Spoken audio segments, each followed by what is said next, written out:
Hey friends, if you are new here, this is the Truth for Your 20s podcast. My name is Katie and I am your host. And we are taking a break over the summer, but I am interrupting this break because this baby podcast is having its birthday today. It is 2 years old, and I thought what better way to celebrate than by sharing some clips of our most downloaded episodes. So I'm going to share 5 clips of the 5 top downloaded of all time. So from the very beginning to recently. Now we have had a surge of new listeners. Like the little graph of downloads has just shot up in recent months. So several of these are going to be more recent episodes, but there are a few from back in the archives. So if you hear something you want to know more, I'm going to do the episode number so you can go back and get some more. But either way, I'm so excited you're here and I cannot wait to share these clips with you. Hey, my name is Katie Bulmer. I was your typical heartbroken and hungover sorority girl who looked for love in boys, Bacardi, and did I mention boys? After the breakup that broke me, I met the only man who can truly fulfill me. His name is Jesus. Shortly after that, I met my husband, the best example I have met of Jesus on this earth. Today, I have never been more sure I am right where I'm supposed to be, on a mission to help today's young women find their life calling, stop dating dirtbags, and basically just be who I needed when I was younger. I've been called a big sis, an adopted mom, or my favorite title, a cool aunt. But however you think of me, get ready to be challenged and encouraged. This is the Truth for Your 20s podcast. Okay, our 5th most downloaded episode of all time is episode 47, and this is my interview with Dr. Joe Malone. If you follow around here, I've actually done several projects with Dr. Joe. Super brilliant guy. Used to have weekly calls with him, learned a ton. One fun fact I learned from him actually led to a viral video. So he's going to unpack all of that and more on this episode. Here we go, how men and women bond differently through sex. For 5 years, I taught all college women classes. And then from that, the sorority women I had in my classes asked me to start coming to their sororities and speaking. And in the midst of it, in the midst of talking to them, I realized hookup culture on the college campus. I mean, in some of these interviews and some of these, focus groups, that was the topic of conversation, how they were being wrecked, basically emotionally, and heartbreak after heartbreak after heartbreak. And that was one of the biggest outcomes of the class. So that made me realize eventually, and kind of right in the middle of my PhD work, that it wasn't so much their traditional health and wellness I needed to be worried about. The biggest challenge for them was their sexual health and wellness. How does sex affect women differently than it does men? Well, okay, again, excellent question. This is really at the heart of what I hope young women can start to really understand.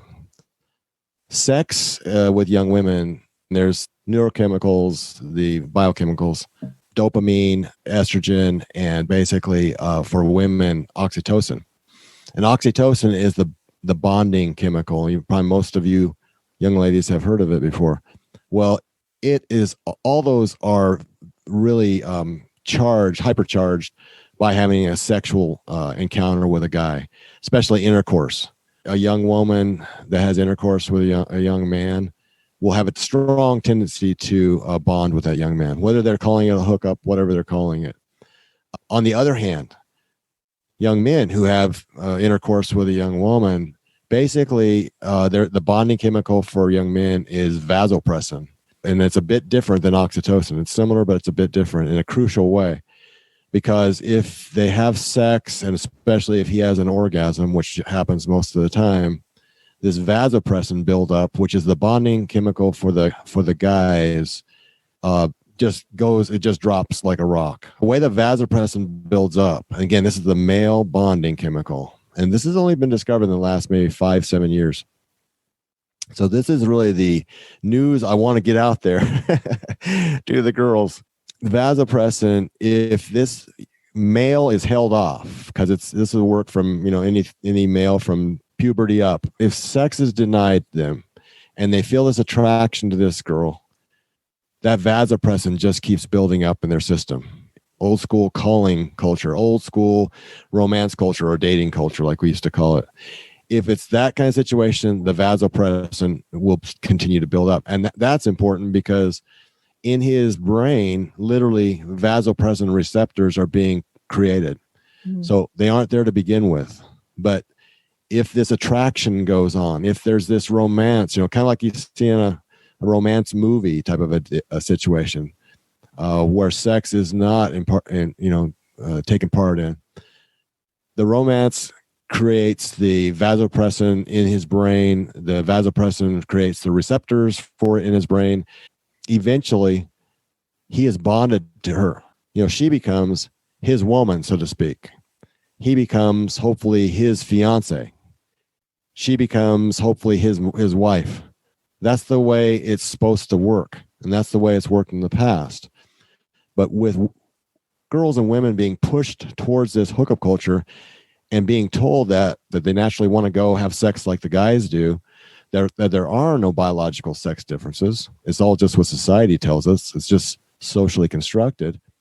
They're being pushed into this unnatural situation where there's all these depression and cutting and women, having all these downer situations after these hookups, especially where intercourse is taking place, where they've bonded and where the guy hasn't. There are species that are designed, and I believe by God, but this is all scientific. So I did this research all scientifically outside of my Christian belief system. But there are species designed by God to be promiscuous. One of them is chimpanzees, and basically, their bodies are made for it. I mean, you can literally look at their bodies and look at our bodies and see that we're designed for monogamy and they're designed for promiscuity. Quick question. I just want to sum up. I love everything you're saying, and I want to kind of reiterate in the third grade terms that perhaps. Okay, vasopressin is the bonding chemical for men, and that grows more and more if sex is withheld. So in a dating relationship, the longer they date, he is more and more bonded and connected to this female. Is that correct? Almost. It does keep the levels high. He's around this woman he is attracted to. He loves being around her. You know how that is, being in love, infatuated, and that type of thing. It creates receptors in his brain for the bonding, for the chemical to actually be able to go there and kind of lock, as they call it, they lock in.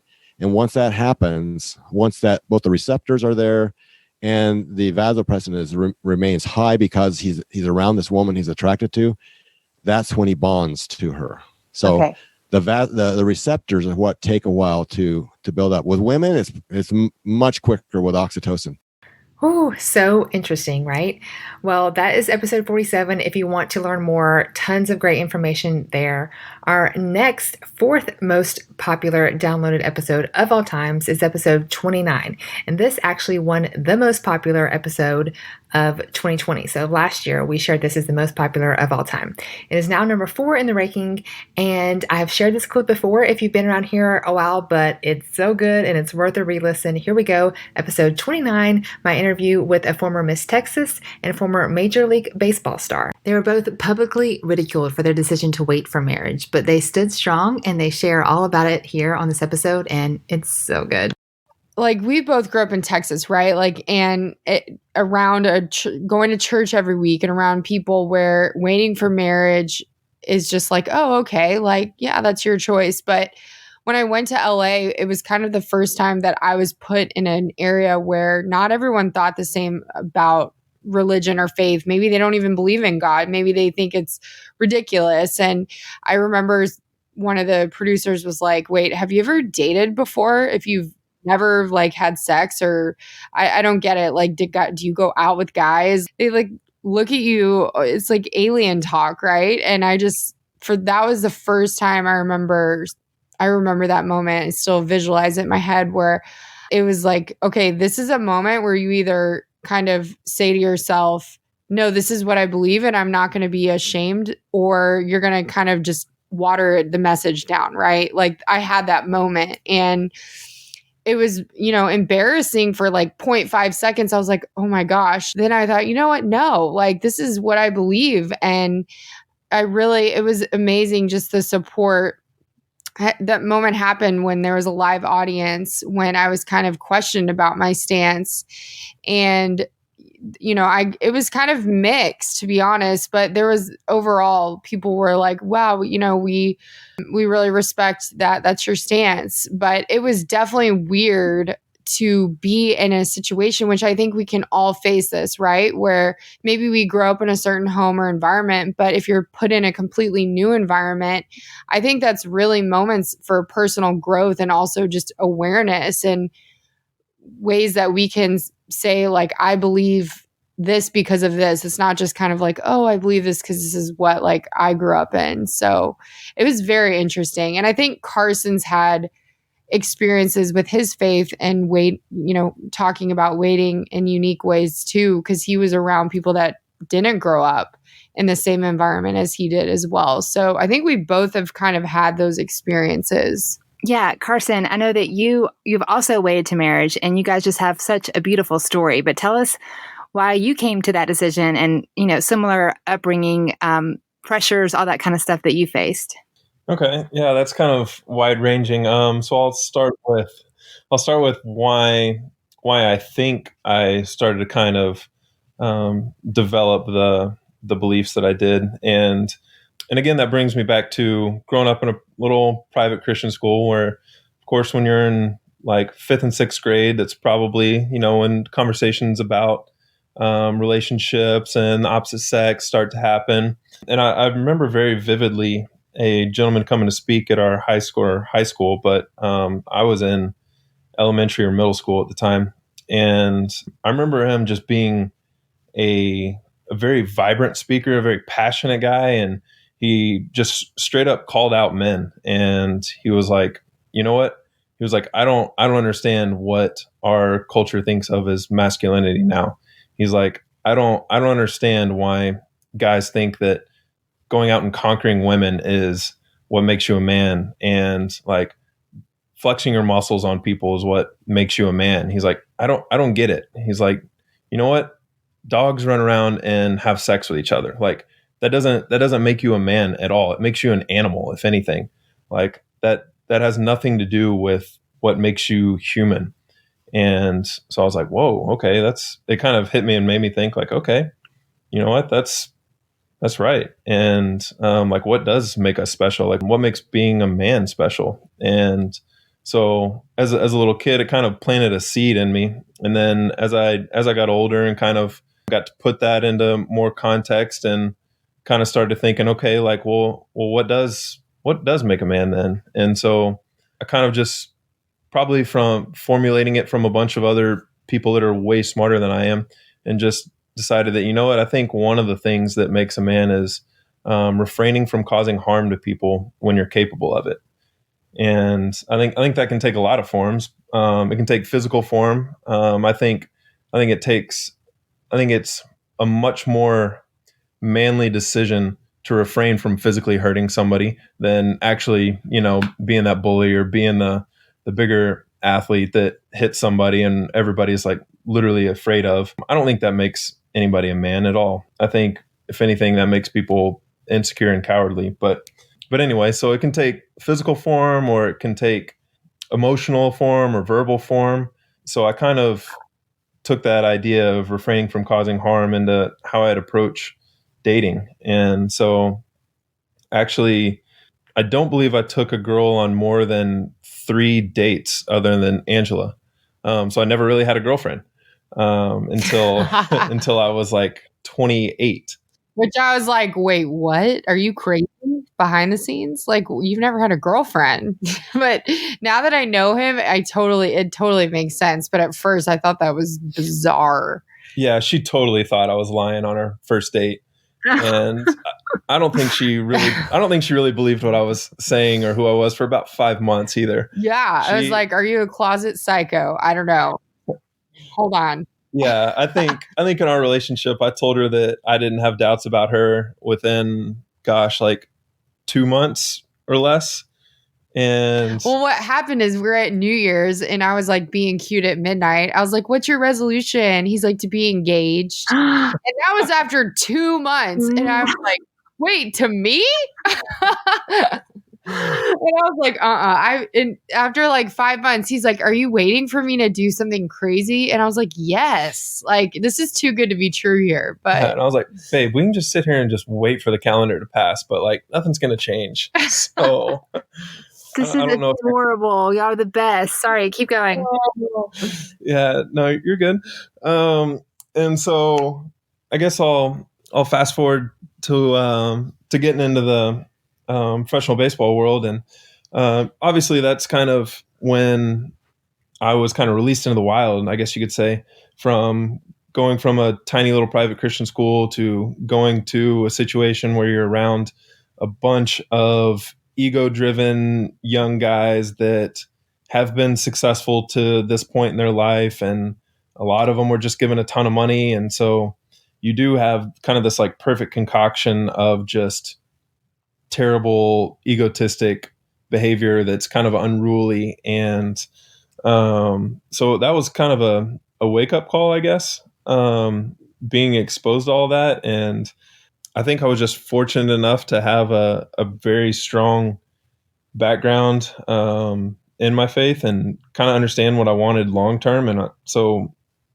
yes, it was getting exposed to it for the first time, but it really wasn't anything that was going to change my opinions. And it actually kind of helped me develop, I guess, a reason for why I wanted to wait for marriage other than just biblical reasons. Because when you're in an environment like that, when guys are very arrogant and from all over the world and think that they're the answer to everything, nobody, if you present them an argument that's biblically based, nobody cares. It's automatically like shut off. They don't listen to it at all. But when you explain to them that, okay, yes, I came from a broken home. My parents were divorced in middle school, and I wanted to do everything that I possibly could to experience everything with one woman. And whether that's different aspects of dating, physical aspects, emotional commitments, those types of things. When I told them that I wanted to fully commit as much as I could to one person and wanted to have as strong a marriage as possible. And then they're like, okay, I kind of get that. I respect that. They go from, dude, you're weird to, okay, no, I respect that. So it actually kind of made me formulate, I guess, better understanding of why I believed what I did and other angles of communicating it to people. So it was actually probably helpful. And then I think another part of your question was like, were you ever ridiculed, whatever? I think one interesting story, this is probably something that not many people know, but when you go from the minor leagues and get called up to the big leagues on your first road trip, when you go from the airport to the hotel, you're on the team bus, and it's a tradition that basically you go through a rookie initiation, and the veterans call you up to the front of the bus. They give you the mic, and then either one, two, or a few of the veterans just drill you with questions, and you have to answer embarrassing questions up at the front of the bus. You have to sing songs and tell jokes. This is like initiation to a fraternity. yeah, it's like exactly. I mean, it's not tough, but they just try to make it fun, and it's never really harmful to anybody. Anyway, of course, one of the first couple questions is, all right, tell us about your first experience having sex. Oh my And I was like, well, y'all are going to hate me for this. Said what you want to hear, but I decided to wait for marriage.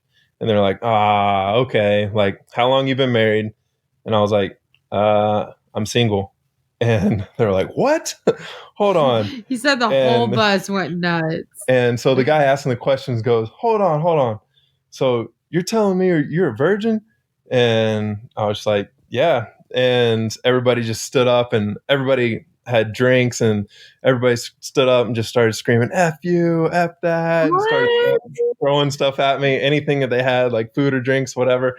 It was literally like the movie where you see somebody on stage at a nightclub and they're doing some kind of comedy routine and everybody boos them and throws drinks at them.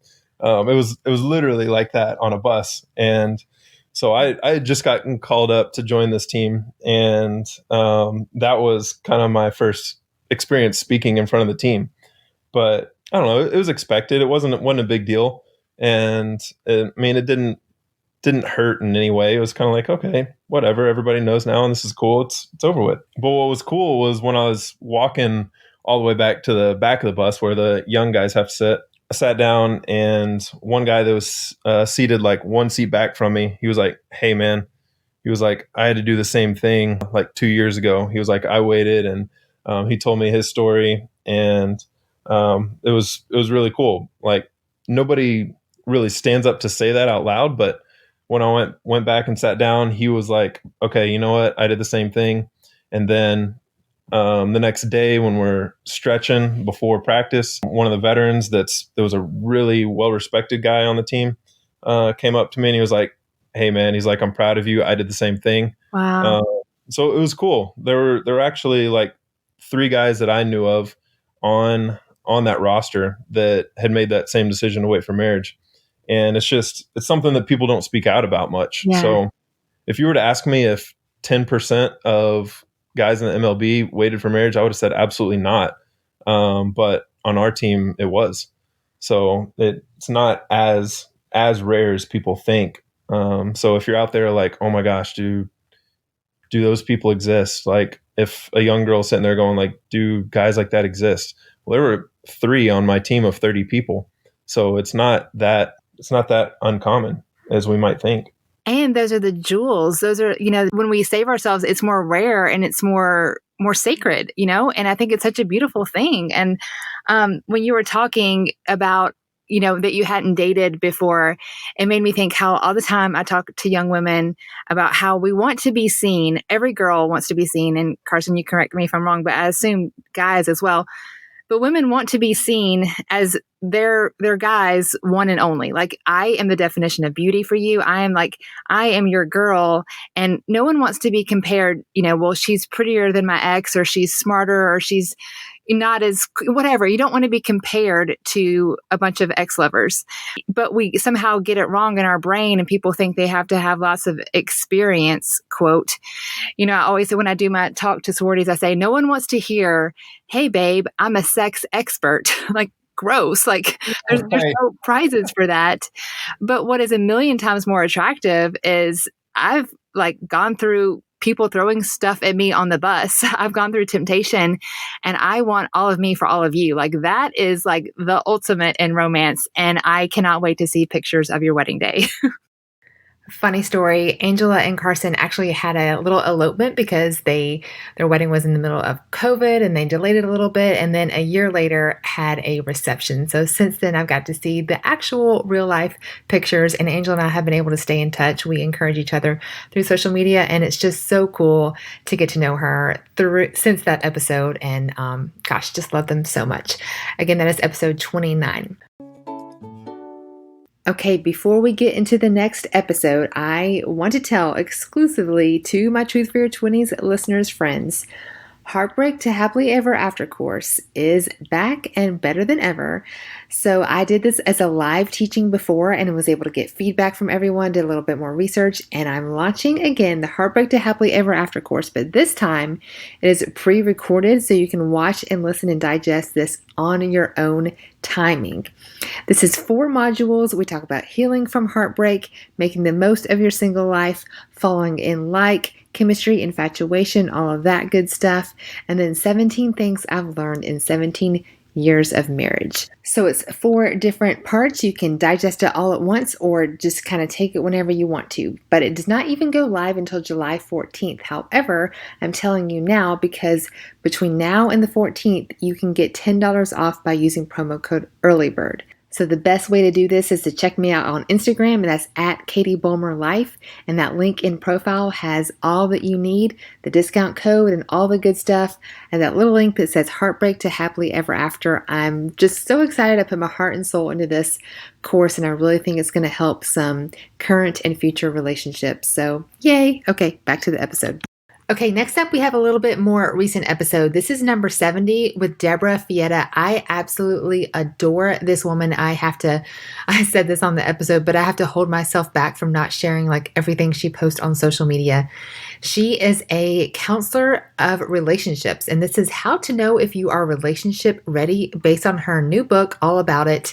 And you guys obviously love this episode. Here is number 3 of all time. Relationship counselor Deborah Fietta. Here we go. If I was 20 and I'm looking to date and I'm looking to do this thing well, can you give me some suggestions of how to date with boundaries, physical boundaries, and all the things? Can you just help the girls listening out there when it comes to this tricky world of sex? Yeah, for sure. It is extremely tricky because these days people expect it to be the norm. Like there's this like underlying expectation that culture has kind of set us up that sex is part of the equation of a relationship. And here's the thing, sex is powerful. Yeah. And I really believe that the reason a lot of times we in church specifically, we always tell young people to not have sex. We always tell them to save sex for marriage. And that's really important. But sometimes we don't talk about the why. Like, why? Why do we save sex for marriage? Yes, because God says. But why does God say? Well, because he knows everything. And psychologically speaking, sex is powerful. When you're engaging in sex, there is a hormone being released from your body. It's the same hormone that's released when you're nursing your baby, right? It's called oxytocin, and it's released in your bloodstream, and it sends these feel-good chemicals to your brain that kind of give you a high and give you this connection with the person that you're with. So when a mother is nursing her baby, oxytocin is released, and she feels this bond. It's called the bonding chemical. It's released to your brain. It makes you feel a connection towards this person. But oxytocin is released another time too. Oxytocin is released when we're having sex, when we're engaging in sexual activity, not just intercourse, but things leading up to intercourse as well. So all of a sudden, your body is sending these chemicals to your brain that is telling you that this is a person you need to bind with, connect to, bond to. This emotional connection is happening. It's getting imprinted in your brain. And so that's a beautiful thing when you're in marriage. You know, sex can be powerful. It can connect you to someone. Sex can even bring healing to broken things. Like one of my favorite analogies that I read in a book, and I forget the name. I cite it in True Love Dates, and I talk about this analogy. It's called the steam pipe analogy. But basically, it's the idea that, you know, if you have a steam pipe and there's pressure passing back and forth through this steam pipe, well, if there's a crack in the steam pipe, it's going to release some of that pressure, and you're going to see, oh, look, there's some pressure getting released. There's some steam coming. There must be a crack in the pipe. And so you'll get the pipe fixed. So sex is sort of like that. If you think of your relationship as that pipe, there's tension building up in a relationship because two people who are getting to know each other in dating, there's going to be tension, right? There's going to be conflict, arguments, tension, whatever. And whenever there's tension, if there's a crack in the relationship, you're going to see that tension getting released through the crack. Oh no, we're having an argument. Oh no, this is problematic. We need to fix this. But when you are prematurely releasing that pressure, so imagine you build a pressure valve in the bottom and that's sex, and you release the pressure through having sex. Well, guess what? You're not going to be able to see the cracks anymore because now the pressure is getting released through the act of sex. And so maybe your steam pipe is full of cracks and there's cracks all over that thing. The pipe is unhealthy. The relationship is unhealthy, but you are covering up those flaws and you're never going to see them because you're prematurely releasing the pressure through the bonding, healing act of sex.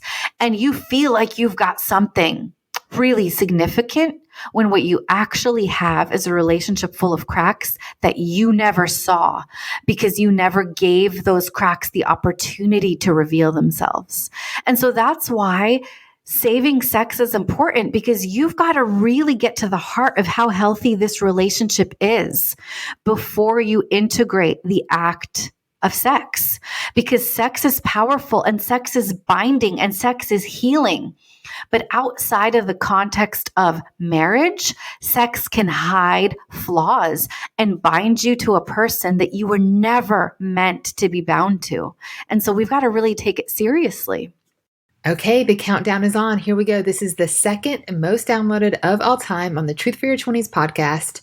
The title of this is How to Love After You Have Been Hurt.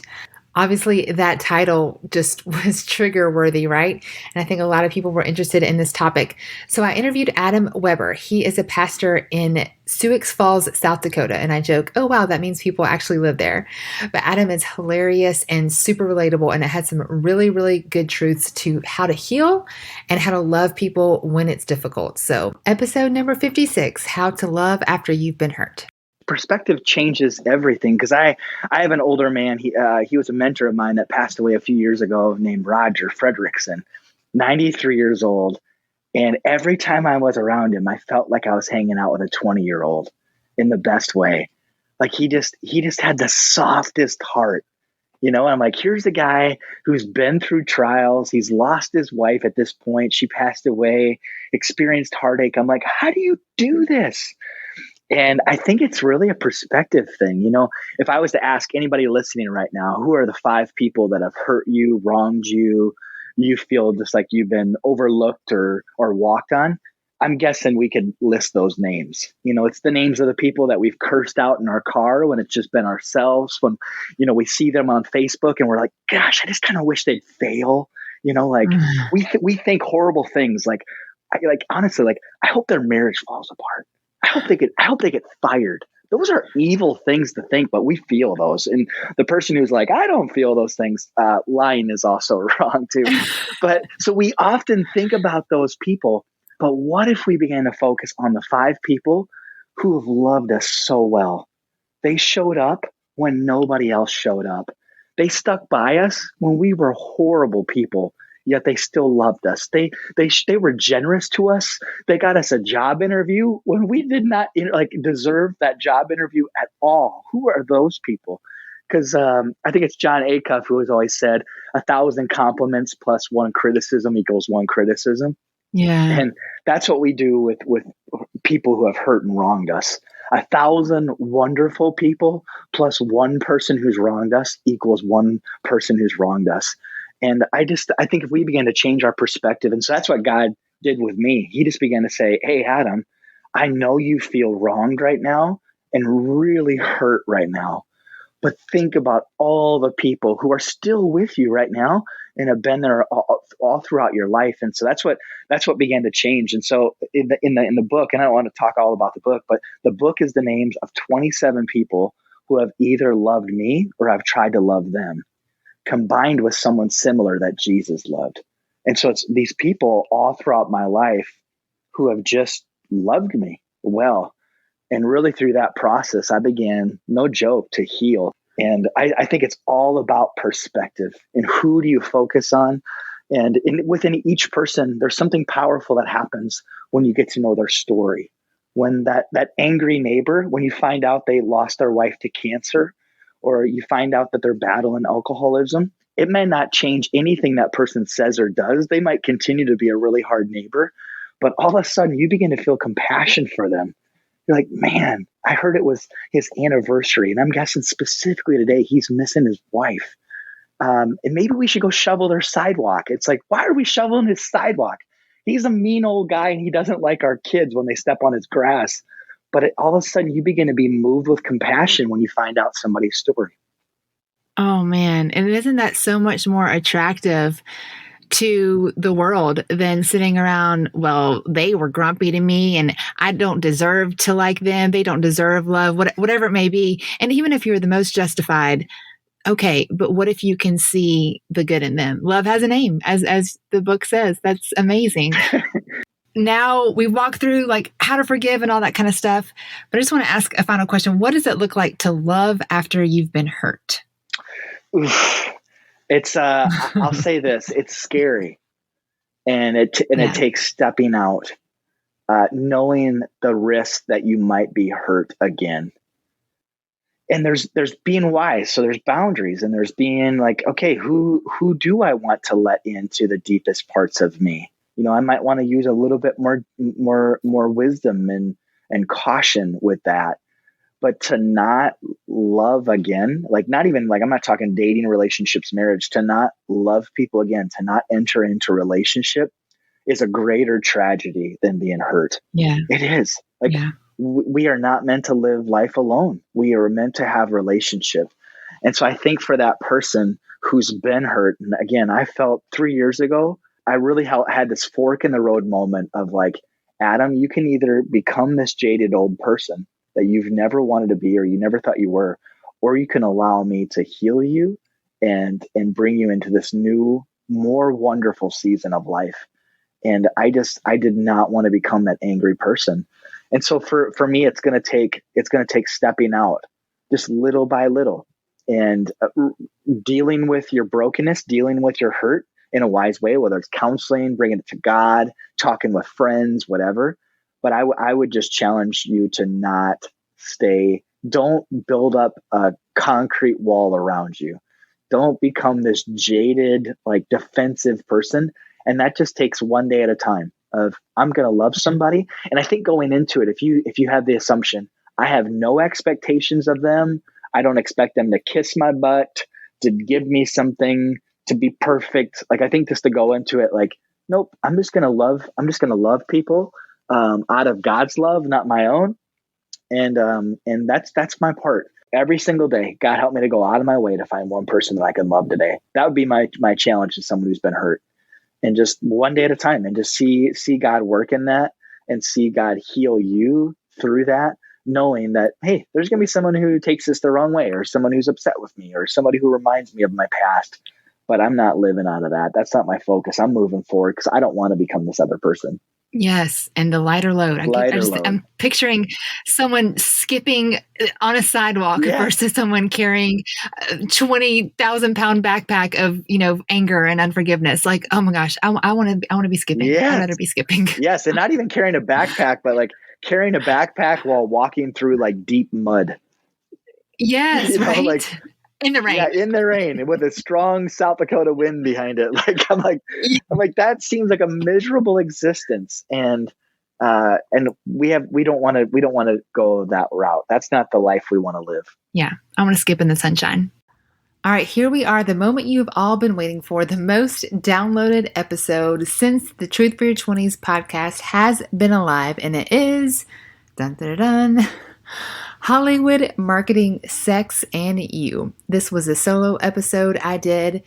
Based on my marketing background, I feel like I have a little bit of a unique perspective on how media and marketing plays with romance and the way we see dating. And I have a lot to say about it, and I'm glad that you liked it. Our number one episode, it was number 55, and we called it Hollywood Marketing, Sex, and You. I remember seeing a commercial, a simple commercial, I wasn't even watching the show, where a guy sits up in the bed, props his head on his hands, and he looks at the girl beside him. It's obviously like this morning after scene, and he says, "What's your name again?" And the audience laughs. So in that 10-second clip, I am taught casual sex is normal, casual sex is laughable, it's not a big deal. But I'm taking a step back, looking at this, thinking, were they really laughing? Because I know how they do these things. I used to work in commercials. It is all editing. They took a canned laughter soundtrack. Someone hit play after he said that, and it made it look like it was hilarious. No one was actually laughing, but the people that made the script made it look like it was hilarious because of editing.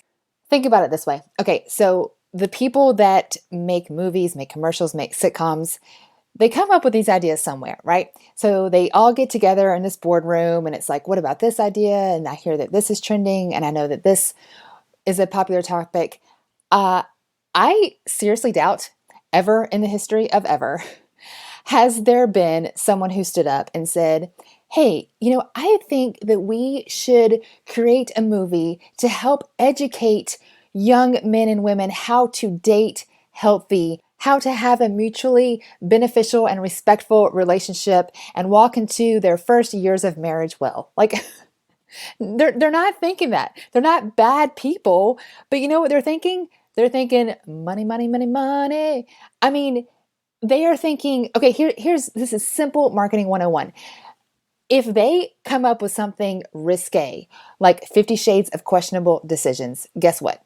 The press is going to be all over it, meaning they're going to get tons and tons of free advertising because they are pushing the envelope and they're like doing something scandalous.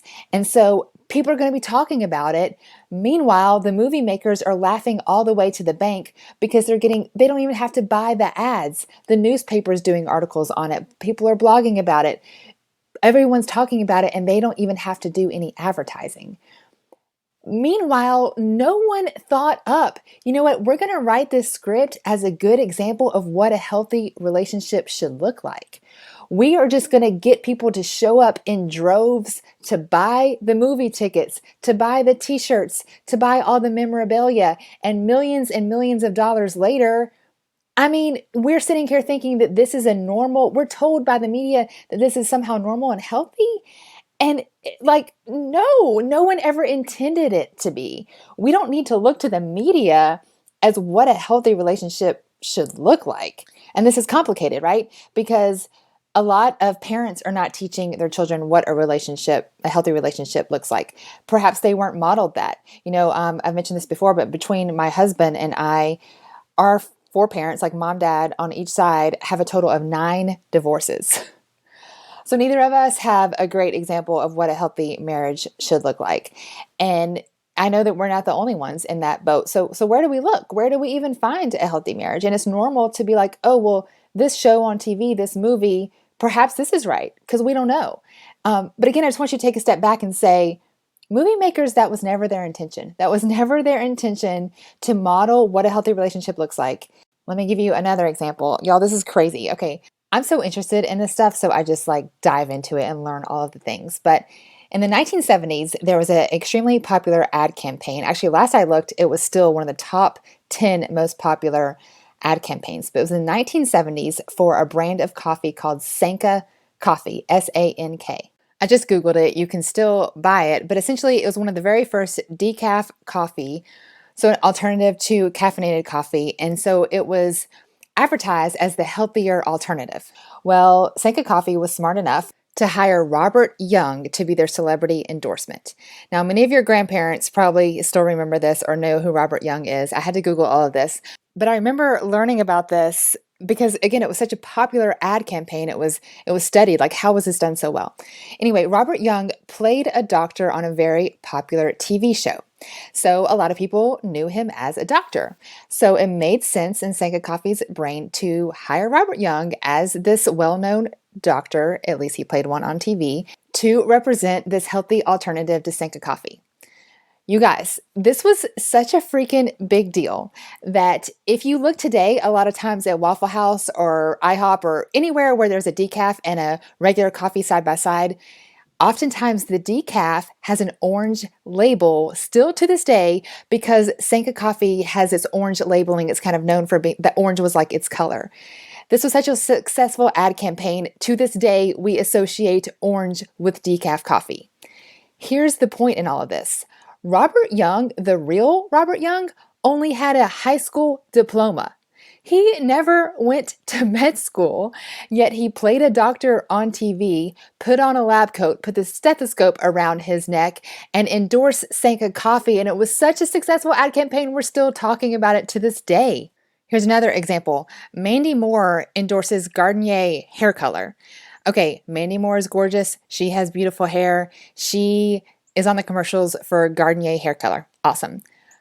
You guys, do we really think a beautiful Hollywood actress with bazillions of dollars at her disposal, with someone who probably comes in and does her hair and makeup on the regular, an esthetician, a built-in chef who gives her healthy food, a physical trainer, all of that stuff, do we really think she gets her hair dye at Walmart?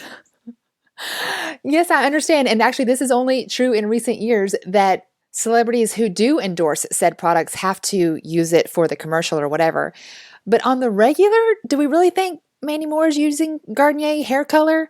And there's tons of examples. I mean, J-Lo endorses L'Oreal lip gloss or whatever. Like, J-Lo, you are gorgeous. But I'm just saying, think about all of the hired help she has. And she probably has plastic help and chemical peels. And I don't even know all the names of all the fancy things that the plastic surgeons are able to offer. Do we really think the secret to her beauty is a $7 tube of lip gloss? You know what I'm saying?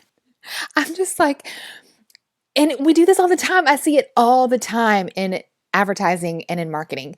And I'm not trying to say we're dumb, but clearly it's working. And my point in this podcast episode is to take a step back and think, the people who are making this commercial, the people that are making this movie, they're not bad people. They're not trying to take advantage of you. But their goal is not to help you be a better person and to change your life. Their goal is to make money. There you have it, our top 5 episodes since the Truth for Your 20s podcast began. You guys, I'm just so thankful for you. You know, podcasts don't have a comment section, right? So the only way I know what you like and what you want to hear of is, of course, the download numbers. And this sweet audience, I'm convinced we have the best audience ever. You guys take the time to reach out to me on DM, and it is so... it just means so much to me to hear that these episodes mean so much to you too. I started this podcast honestly having no idea what I'm doing, and now it is one of the favorite things that I get to do. So I'm so thankful to show up in your earbuds. I do not take this responsibility and this honor lightly. I take with great care everything we put out there. So I cannot wait to come back in August. I am behind the scenes recording some incredible episodes. Stay tuned. Thank you so much for tuning in, and I hope you got some truths for your 20s. I'm over here giving you a virtual hug because you just finished another episode of the Truth for Your 20s podcast. Would you help a sister out and take a screenshot right wherever you're listening and share it on your social? Give me a tag at Katie Wolmer Life so I can give you a big thank you. You sharing it, you leaving your reviews on iTunes is the best possible compliment you can give. Hey, let's continue to hang out. We have a private community called Truth for Your 20s over on Facebook. So just go to groups, search Truth for Your 20s, and come join the party.